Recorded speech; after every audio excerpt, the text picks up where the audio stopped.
श्री शिवाय नमस्तुभ्यम। हर हर महादेव। जय शिव शंभु। हमारे सभी श्रोतागणों को मेरा प्रणाम। आज हम श्रावण मास महात्म्य के 18वें अध्याय का श्रवण करेंगे। श्रावण मास महात्म्य के 18वें अध्याय में आषाढ़ दशमी व्रत का विधान के वर्णन किया गया है। सनत कुमार बोले, हे भगवान, हे पार्वतीनाथ, हे भक्तों पर अनुग्रह करने वाले, हे दया सागर, अब आप दसवीं तिथि का महात्म्य बताइए। ईश्वर बोले, हे सनत कुमार, श्रावण मास में शुक्ल पक्ष की 10वीं तिथि में यह व्रत आरंभ करें। पुनः प्रत्येक महीने में शुक्ल पक्ष की 10वीं तिथि को यह व्रत करें। इस प्रकार 12वें महीने में इस उत्तम व्रत को करके बाद में श्रावण मास में शुक्ल पक्ष की 10वीं तिथि पर इसका उद्यापन करें। राज्य की इच्छा रखने वाले राजपुत्र, उत्तम कृषि के लिए कृषक, व्यवसाय के लिए वैश्यपुत्र, पुत्र प्राप्ति के लिए गर्भिणी स्त्री, धर्म, अर्थ, काम की सिद्धि के लिए सामान्य जन, श्रेष्ठ वर की अभिलाषा रखने वाली कन्या, यज्ञ करने की कामना वाले ब्राह्मण श्रेष्ठ, आरोग्य के लिए रोगी और दीर्घकालीन पति के परदेश रहने पर उसके आने वाली पत्नी, इन सबको तथा इनके अतिरिक्त अन्य लोगों को भी इस 10वें व्रत को करना चाहिए। जिस कारण जिसे कष्ट हो तब उसके निवारण हेतु उस मनुष्य को यह व्रत करना चाहिए।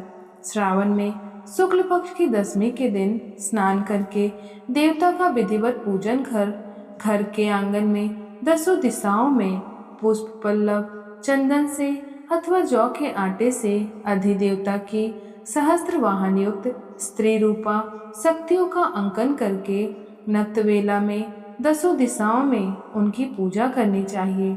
धृत मिश्रित नैवेद्य अर्पण करके उन्हें पृथक पृथक दीपक प्रदान करना चाहिए। उस समय जो फल उपलब्ध हो वह भी चढ़ाना चाहिए। इसके बाद अपने कार्य की सिद्धि के लिए इस प्रकार प्रार्थना करनी चाहिए, हे दिग्ग देवता, मेरी आशाएं पूर्ण हो और मेरे मनोरथ शुद्ध हो। अब आप लोगों की कृपा से सदा कल्याण हो।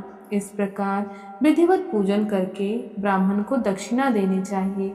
हे मुनि श्रेष्ठ, इस क्रम से प्रत्येक महीने में 10वीं तिथि का व्रत सदा रखना चाहिए और 1 वर्ष तक करने के अनंतर उद्यापन करना चाहिए।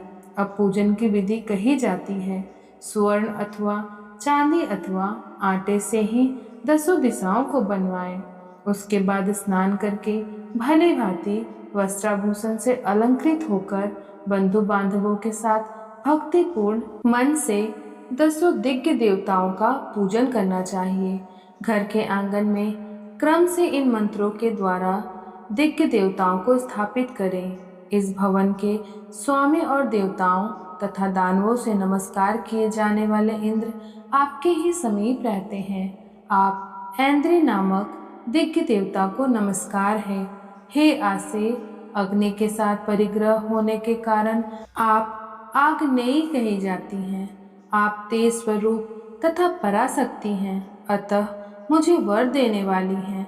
आपका ही आश्रय लेकर वे धर्मराज सभी लोगों को दंडित करते हैं, इसीलिए आप सैमिनी नाम वाली हैं।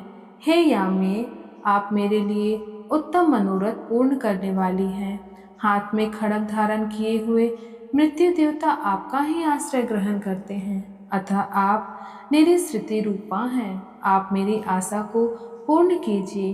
हे वारुणी, समस्त भुवनों के आधार तथा जल जीवों के स्वामी वरुण देव आप में निवास करते हैं, अतः मेरे कार्य तथा धर्म को पूर्ण करने के लिए आप तत्पर हो। आप जगत के आदि स्वरूप वायुदेव के साथ अधिष्ठित हैं, इसीलिए आप वायव्य हैं। हे वायव्य, आप मेरे घर में नित्य शांति प्रदान करें। आप धन के स्वामी कुबेर के साथ अधिष्ठित हैं, अतः आप इस लोक में उत्तरा नाम से विख्यात हैं। हमें शीघ्र ही मनोरथ प्रदान करके आप निरुत्तर हों। हे ऐशानी, आप जगत के स्वामी शंभु के साथ सुशोभित होती हैं। हे शुभे, हे देवी, मेरी अभिलाषाओं को पूर्ण कीजिए। आपको नमस्कार है। नमस्कार है। आप समस्त लोकों के ऊपर अधिष्ठित हैं, सदा कल्याण वाली हैं और सनक आदि मुनियों से घिरी रहती हैं। आप सदा मेरी रक्षा करें। सभी नक्षत्र, ग्रह, तारागण तथा जो नक्षत्र माताएं हैं और जो भूत प्रेत तथा विघ्न करने वाले विनायक हैं, उनकी मैंने भक्ति युक्त मन से भक्ति पूर्वक पूजा की है। वे सब मेरे अभिष्ट की सिद्धियों के लिए सदा तत्पर हैं। नीचे के लोकों में आप सर्पों तथा नेवलों के द्वारा सेवित हैं, अतः नाग पत्नियों सहित आप मेरे ऊपर प्रसन्न हो।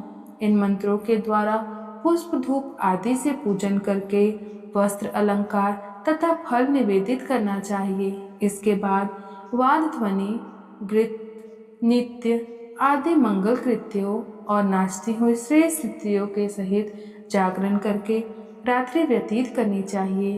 कुमकुम, अक्षत, तांबुल, दान मान आदि के द्वारा भक्ति पूर्वक मन से उस रात्रि को सुख पूर्वक व्यतीत करके प्रातःकाल प्रतिमाओं की पूजा करके ब्राह्मण को प्रदान कर देनी चाहिए। इस विधि से व्रत को करके क्षमा प्रार्थना तथा प्रणाम करके मित्रों तथा प्रिय बंधुजनों के साथ लेकर भोजन करना चाहिए।